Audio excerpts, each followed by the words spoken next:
Hey, Greg Silva here. We usually have our meetings on either Monday or Tuesday. However, this week I'll be traveling.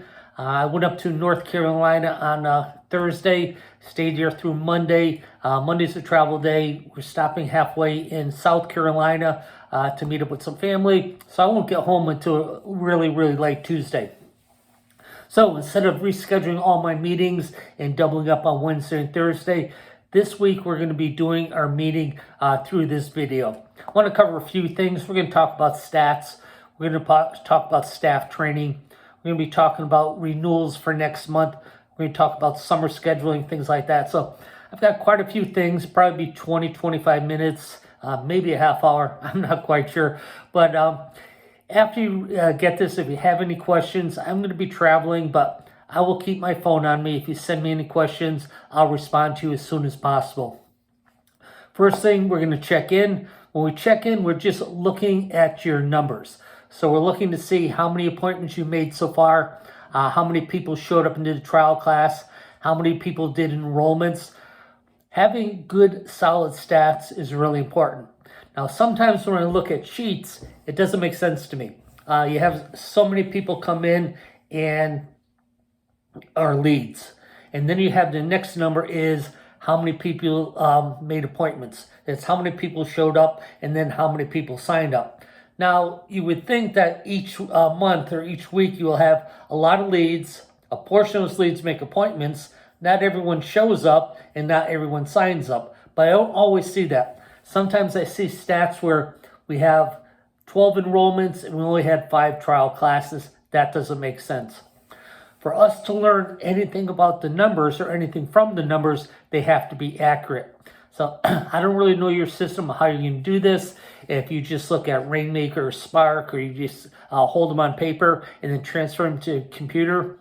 But when we check in, we look at the numbers because the numbers are really important. The numbers are going to tell us if there's anything in our systems that needs an overhaul. And that goes into the third step, actually, when we talk about checking up. But we check in. We look at the numbers. We make sure the numbers make sense. If they don't make sense, we have to go back to the drawing board and find out exactly how we're keeping numbers. Because if we're going to learn anything, again, the numbers have to be correct. Next thing we want to do is we want to check out. Now, what I mean by checking out is take an inventory of how your school feels. When you go in there and you buy the front counter, are people getting their questions answered? Is your staff going above and beyond saying hello to the kids and helping the kids tie their belts, showing where they put the shoes? Are the parents in the area where they're watching, are they enthusiastic? Are they supportive? How does it feel? I mean, you can feel the energy in a martial arts school. I've been to some schools where, it's electrifying. The classes are going, everyone's talking in the lobby. It's just buzzing. It feels full of energy. I've also gone into schools where all of a sudden it just seems dead. The kids are just walking in. The staff goes, hey, how you doing? A couple instructors are working out in the corner by themselves. They're not doing any sizzle time. They're not interacting. And it just feels dead. You want your school to feel alive. So just take an inventory. Maybe just have a pen and paper and you go, hey, parents are awful quiet. They're not asking questions. There's kids just playing in the corner. I've got to make sure my staff interacts with them more. So get the feeling, take an inventory, and write down anything that needs improvement. So now we checked in. We know the numbers. We checked out. We know the energy and feeling. The last thing we want to do is check up. Check up means what we're going to do to improve any of the systems that need improving. So all of a sudden your numbers aren't right. You did 10 intro classes, 3 people signed up. There's a disconnect. Was a disconnect the class? Maybe the class wasn't energized. The kids didn't get a lot out of it. Or was it the presentation of the program? So again, you look at your numbers. Everything should be 80%. So if I had 10 appointments, 8 people should show up. 6 people should sign up, 80%. If it's below 80%, find out what needs to be done. And when you do the checkup, that's the system we're going to improve throughout the week. Maybe when you went in, you just say, hey, my staff was there, but they weren't present in mind to help the students. So I got to talk to my staff. Hey, we're here to serve our students. When it comes to go time, and go time is when people start coming in for classes, we have to make sure we're energetic and we're serving all the people. Are people coming in, we have coffee available? Do we say, hey, would you like a cup of coffee? In fact, I'll get it for you. Or do you just let them do their thing? So again, we've got to go above and beyond service. That's the checkup. Checkup is elevating one of the systems we feel needs attention. So that's what I want you to start with the meeting. Look at your stats and do all those 3 check-ins, check-outs, and check-ups. Next thing we want to talk about is what we're going to do for staff training. One of the things that Roland Osborne did really good, no, actually it was Paul Garcia this past week in Instructor College. He puts together videos that his staff members can access and do training at home. He's got like 12 modules. They go through one module, they have question and answers, and then they do another module. So he still does staff training in the classroom. However, there are these modules where people or his upcoming staff can actually train at home and learn the systems for teaching. And the one he talked about first was the shoe rack. The whole idea with the shoe rack is to teach your staff members to leave everything that happened during the day that may disrupt them and not allow them to be present. We want to leave them in the shoe rack. So the shoe rack is at the school. When the students come into the school, staff comes into the school, first thing they do is take off their shoes and put them in the shoe rack. Now, symbolically, you also want to put everything that happened that day. Maybe your ride-in was disruptive. Maybe you had an argument with someone during the day. Something happened with your spouse. You're worried about money. You didn't exercise that day and that's bothering you. Whatever it is, put them in your shoes. Because when you hit the floor, it's no longer about you.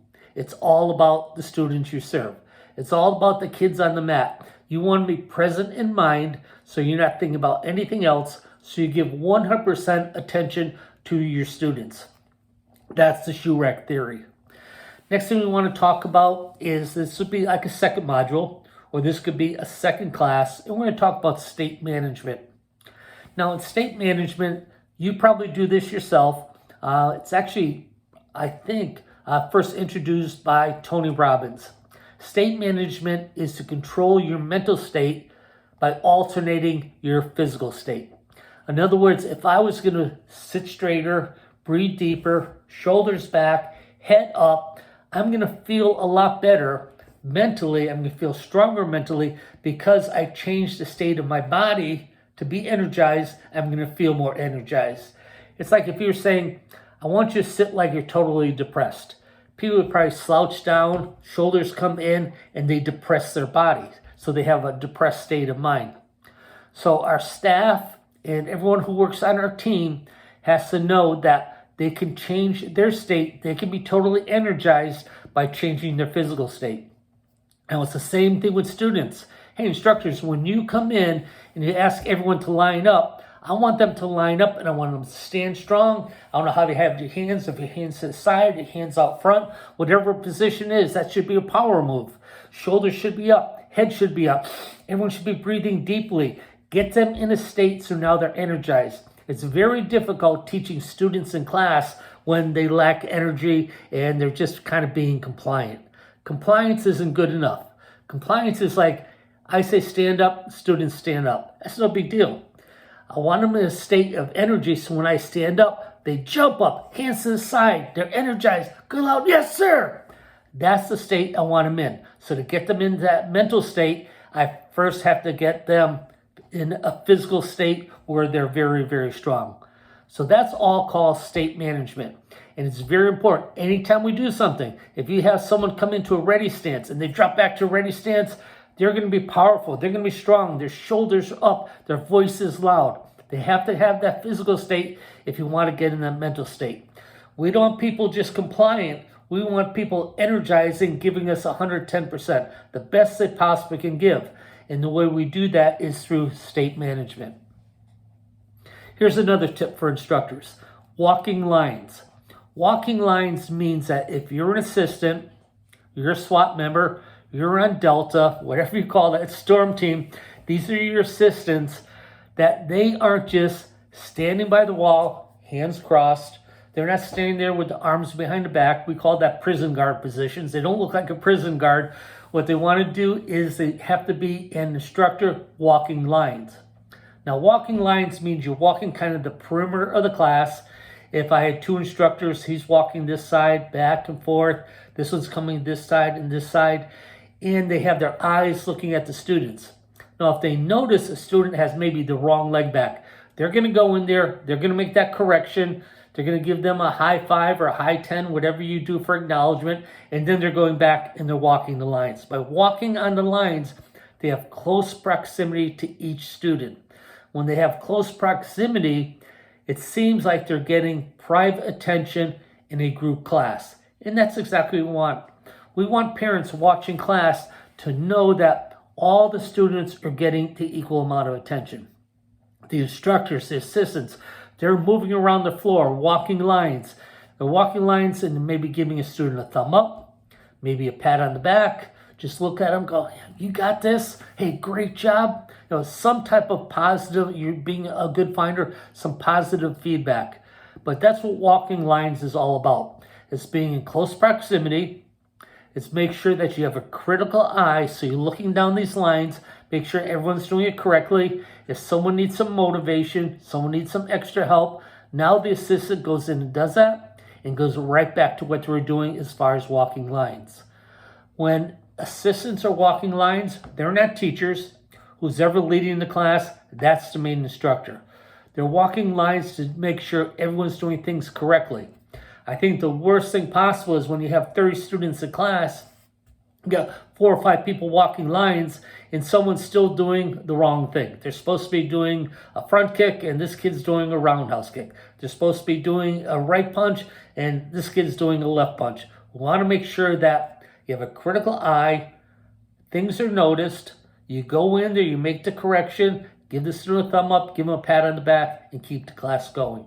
Everyone's getting private attention in a group class. One last thing, here's number 4. So 4 things we can work on this week. We call parent drive-bys. If you still allow parents to watch class, what you want to do is every once in a while we do a parent drive-by. So this is just what you're walking the lines as an instructor. Maybe everyone's doing the drills. And you go by the parents, go, the kid's looking really good. Wouldn't you agree? Yeah, that energy seems really high today. I love that high energy because I know the kids are engaged and focused. So you're just giving a little tidbit to parents. Hey, the kick we're doing right now, you should even try class yourself. This kick is probably the most powerful kick in martial arts. It's called a slide-up side kick. It's got tons of power, and these kids look really sharp. I mean, that chamber is perfect. Wouldn't you agree? So you're doing a little drive-by, explaining to parents what you're doing, giving them a little engagement so they're not just glued to their phones or glued to talking to each other, but they're watching and supporting their kids. It means so much. I remember watching my grandson in class, and one time I was this was at All-Star Martial Arts. He's having a real good class, and I'm a typical parent, or actually I was a grandparent at the time, and I'm looking at my phone. After class, my grandson Jaden comes up and goes, "You weren't even watching me." It's really important for the children that if their parents in the audience, that they're watching the kids. And that could even be a drive-by message.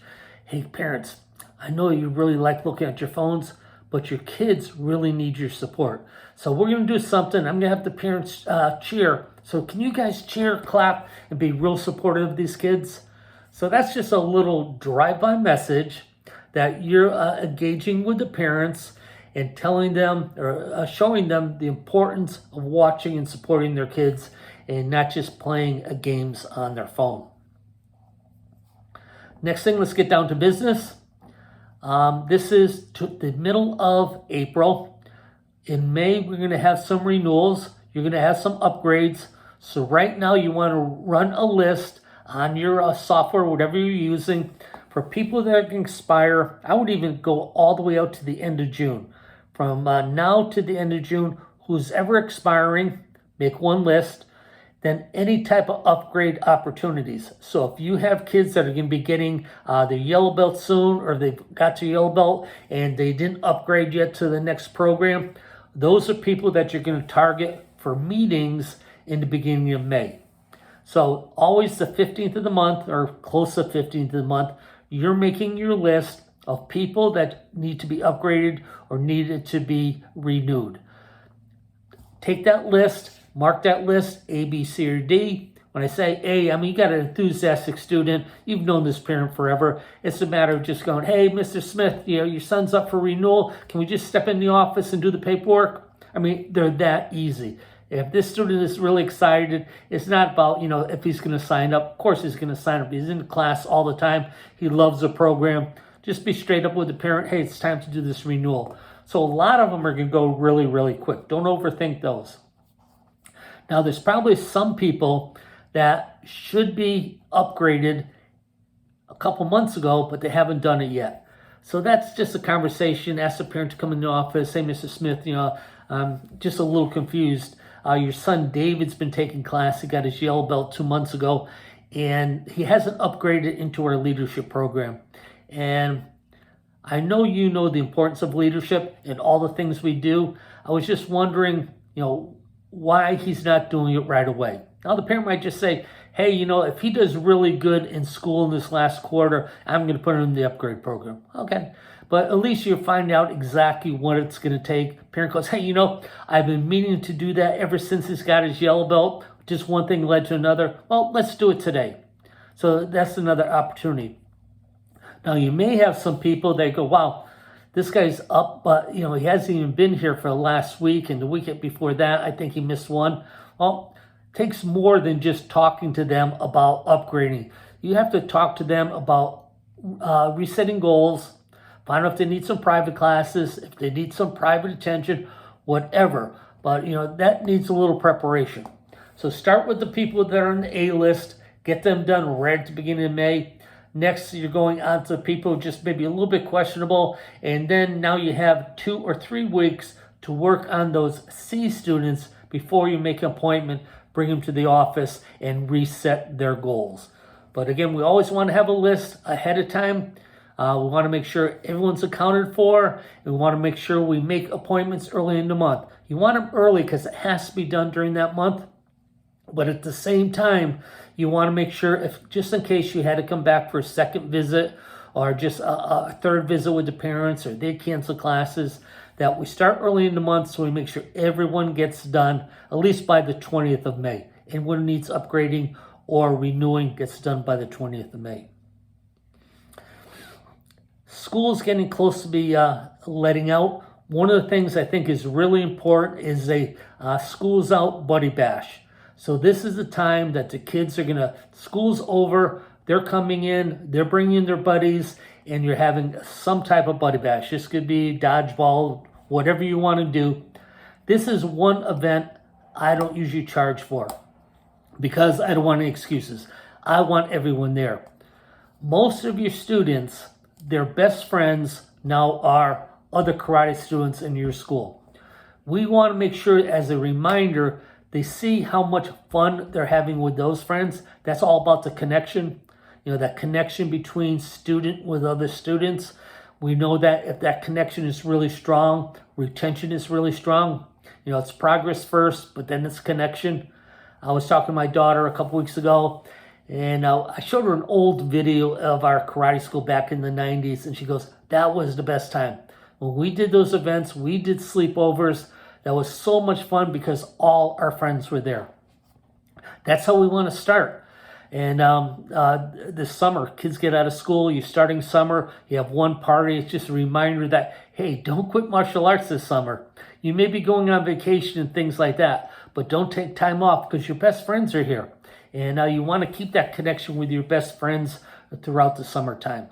So again, no excuses. We have a good party. Since it is a free party, it's very easy to ask the parents for some type of support.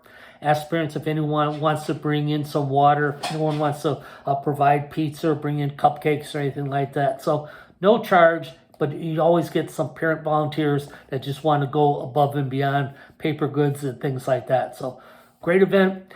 Get Students has the cards available. They're not that expensive. So the investment in the cards, the investment in your time. Now you have people coming in. Hopefully you're going to keep people longer through the summer because they're not going to take time off. At the same time, some of these kids are going to be friends from school. And when they bring friends from school, now you have opportunities for new enrollments in June and July. Great time to have a summer program and sell those friends on the summer program so they can be with all their friends throughout the summer, doing all kinds of fun things.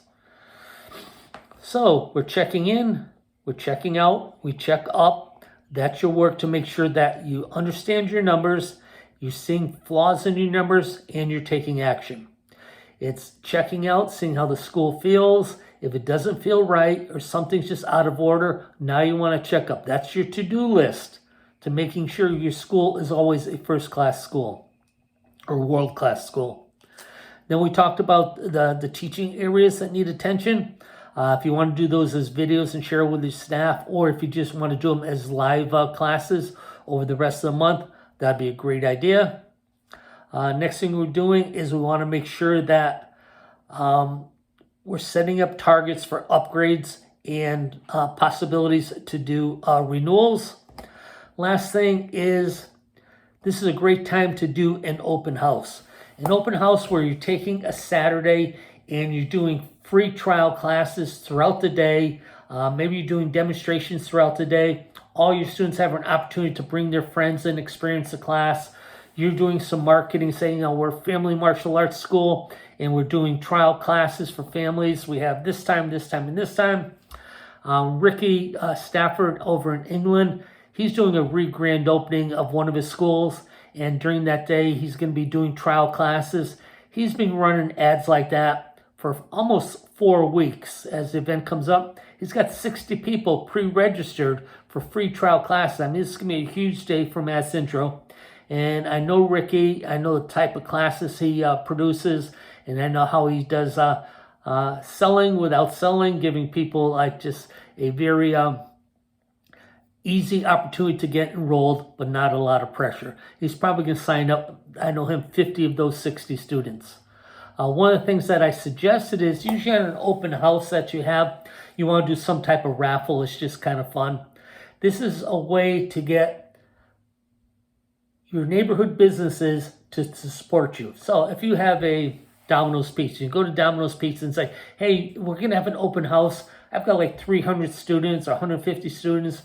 My students are going to be there. They're going to be friends there. Family members are going to be coming. And we're looking to have a raffle. Now, I thought a great way to do a raffle would be to support local businesses in our area. If you would like to offer a pizza and we're going to raffle off a pizza, I'll make sure that I mention, we got it at Domino's and Domino's is giving away the free pizza. In fact, if you're ever in class and training and you want to take a pizza home, I recommend you just text them and order your pizza and pick it up on your way home. So you do that with different businesses. Maybe you have a nail salon and they're giving away a free manicure. And as you raffle off the manicure, you just mention where the nail salon is and you give them a certificate. So now you get to